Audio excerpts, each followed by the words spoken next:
Hi, welcome to Civil Discourse Now. I'm Mark Small. My co-host is Paul Ogden. We're here today from Broad Ripple, Indiana. Hey, Mark. The show is Civil Disobedience Now. I think, Mark, you want to tell us? It's the second week in a row now I've said that. Civil Discourse Now. We are shooting from Big Hat Books. Big Hat Books. Thank you. In Broad Ripple. 6510 Cornell. It's across the street from the Monon Trail. This show we've started as a means to try and address issues, international, national, state, and local, varies by show, in a civil manner. And just a couple of rules on the show. One is we don't talk over each other. The other is no stripes, because they screw up the camera somehow. Right. And Big Hat Books, not only do they sell books, but they have the space available that we are in right now to rent out. Our guest today is Sally Spiers, who is a candidate for Indianapolis City County Council. Your district is District 9, is that correct? Number 9, currently held by Jackie Nidus. Okay, and can you describe the dimensions of your district, where it's located? It is basically mid-north Center Township with a little bit of South Washington Township. It runs from Chatham Arch, downtown, up College, basically, through the Old North Side and Mapleton Fall Creek, Martin King Park area, all the way up to just south of Broad Ripple. And then it goes east to almost Martindale-Brightwood, I think some part of Martindale-Brightwood, and all of it is east of Meridian Street. Does it take in Butler at all, Butler campus, or is it just to the east of Butler campus? I think it's east of Butler campus. Okay. What motivated, Sally, what motivated you to run for Indianapolis City County? Now, first of all, give us your background. Tell us, tell us all about yourself. Oh. Well, your education, what you do for a living, your family. I graduated from Indiana University with a degree in theoretical mathematics. Wow. Got a job. Basically, most of my life I have worked in the public sector somehow, primarily government. My first job out of college was at Purdue, which was interesting for an IU grad. Then I moved to Indianapolis and worked at IUPUI for a while. And then when Senator Lugar was first elected, way back when, he invited me to come to his office in Washington and help set up the correspondence system and his computer systems. And I worked as deputy administrative assistant for 6 years in Lugar's Washington office. Then I came back to Indiana, managed a congressional campaign. Which one? Steve Nation. This was back when they first created this, I think then was the 6th district. It was the second most Republican district in the country. And it had no incumbent, and everybody wanted it. So the big game was going to be in the primary, and there were 6 people running in the primary, including Bruce Melchert, Steve Nation, and Dan Burton. And it was the one that Dan Burton won, yes. Okay. Why did you do that to us? I tried. Actually, I came back to manage Steve Nation's campaign because I thought he could beat Dan Burton.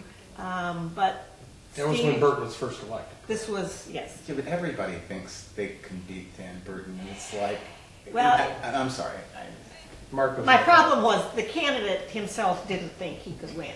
And I said, I can do a lot, but I can't make you a winner if you don't think you're a winner. And he was currently the county prosecutor and had some unfinished business, he felt, as prosecutor. So he dropped out to run for prosecutor. So he's now a judge. You're a Republican. I am a Republican. You're running against a Democrat. I think there's a Libertarian probably in that district. There is an independent. Independent. Okay. Well, we don't mention his name or her name because we don't want to give publicity. What activities have you had in the Republican Party? Precinct committee person, ward chairperson? I am currently an elected precinct committeeman. I have been a ward chairman. I have been a campaign manager. I have worked at Victory 90. I was director of Victory 92 for the state party. I've been involved in politics all my life. I am a disciple of L. Keith Buellen. Oh, all right. You might explain for our audience who Buellen is. Buellen was. Buellen was the godfather of Indiana Republican politics. He believed in grassroots politics. He believed in getting people engaged, and he was a political genius and knew how to win elections. Transformed Marion County back in the 60s and 70s. Helped elect Dick Lugar as mayor the first time. And that was a big upset. People don't realize. He was elected from the old city limits, and back then the Democrats really dominated the old city limits. And that was right before Unigo came in, right? Because he was principal in Unigo. Yes, that was another part of Buellen's gift, was seeing that you could do better government if you merged some of these and combined and simplified, and he got it done, or helped to get it done. Well, let's talk about better government. What are your 3 big issues that you have? Right now, it is safe streets, strong neighborhoods, and a thriving economy. Okay. Particularly in my district, crime is a problem. We have some of the highest percentage of returning felons into the neighborhood. There are lots of vacant and abandoned houses. There are neighborhoods where people have given up. And there are neighborhoods where people have gotten tired of crime and they're starting to fight back. Okay. I worked with the city's crime prevention grant program. I think that's a good way to invest money in a program that front ends the process and creates fewer criminals rather than more cops. But want to engage citizens more in working with the police to reduce crime in the neighborhood. You can't get rid of it completely. Let's talk about abandoned housing. That's an issue to me. I do a lot of real estate law. I am a big fan of knocking down old buildings that are decrepit, because I've seen where people have tried to come and fix those things up, and if you don't have someone in there, they just come and they steal everything you put in there, and it's almost impossible to fix up. But there are other people who take the alternative view: let's not knock these buildings down, let's rebuild those. I live in a house that was built in 1874, so I like old houses, I like preservation, I like restoration. But you're right, some of these houses are beyond repair. They're not worth saving. But the trick is, even if you tear it down, you have to bring in someone to build up and to live in it and to make it a home.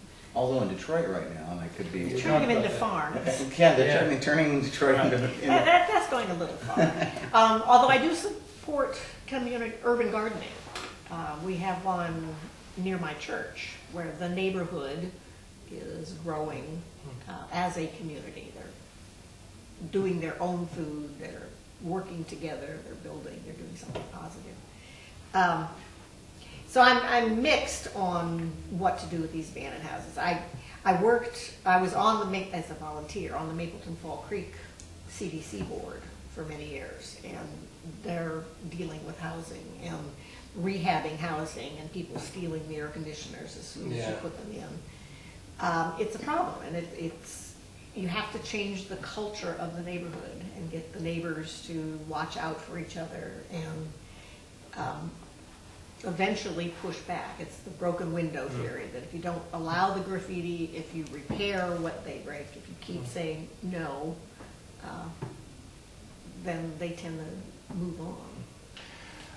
Let's talk a little bit about, you said another issue, safety in the community. How would you go about improving, and I think that's a problem, when people don't feel safe, they don't want to move into those communities, they don't want to stay in those communities. I hear the term community policing.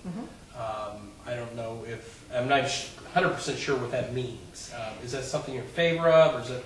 Yes, definitely in favor of community policing. It's policing where the officers are based in the community. They work with the community. They don't just pass through on their way somewhere else or on their way to a crime scene. They engage the neighbors, they talk with the kids, they get to know the people. and they engage the community in helping them with the police work, in citing things that don't look right, or spotting a crime in progress, or reporting different things. A lot like Cops on the Beat used to be. It's cops on the beat, yeah, but it's also more the engagement with the community. They don't have to be walking around the beat. Sure. But the community knows who their officer is, and they develop a trust with the officer. And that it engages them in the fighting crime. One issue that has been raised, and I've seen Republicans on both sides of the issue, is the issue of take-home cars. Personally, I think that is something we should allow police to have, because the cars and the driveways, I would think, deter crime. But then I've heard people argue just the opposite, that there is no study that actually says that. It's a little vague. I think there have been studies. I think it does have an impact to have the police cars in the area, whether they're actually on duty or not. I think one gauge of its effectiveness is that some landlords either give market discounts to or free apartments to police officers, or have in the past if they'll live in that apartment complex. If it didn't work, I don't think the landlords would do it. It is an expense, and I think that's where some of the criticism has come from. It's like, we're paying for them to drive, and we pay when they're off duty. But I support the take-home cars. Mostly, getting back to what would I do, is work more with the IMPD and the communities to let them tell me what would make you more effective, what would make you more efficient. We did some things in the Goldsmith era for, actually it might have been more recently, the laptops in the cars, where they can actually file the report and not have to write out a bunch of stuff and then have to type. Things that remove some of the administrivia off the officers, so they can be looking at crime scenes or dealing with people. Administrivia, I like that. Administrivia, yeah. Economic development, that has to be a big issue in your district. Thriving economy. Yes, it is. Because, well, downtown is part of it. You go down to Michigan Street, correct? Yeah, so Michigan we're not College the area. business part of downtown, it's the residential part. Okay, residential part of downtown. Old Near North Side. Near North, Old North, Chatham Arch. Okay. And some of that area is come back, and some has not. Yes. How do you spur that development? I think that's tricky. And I think, well, and particularly for the northern part of Center Township, where we have not the big businesses, not the big box businesses. You actually have a small entrepreneur community.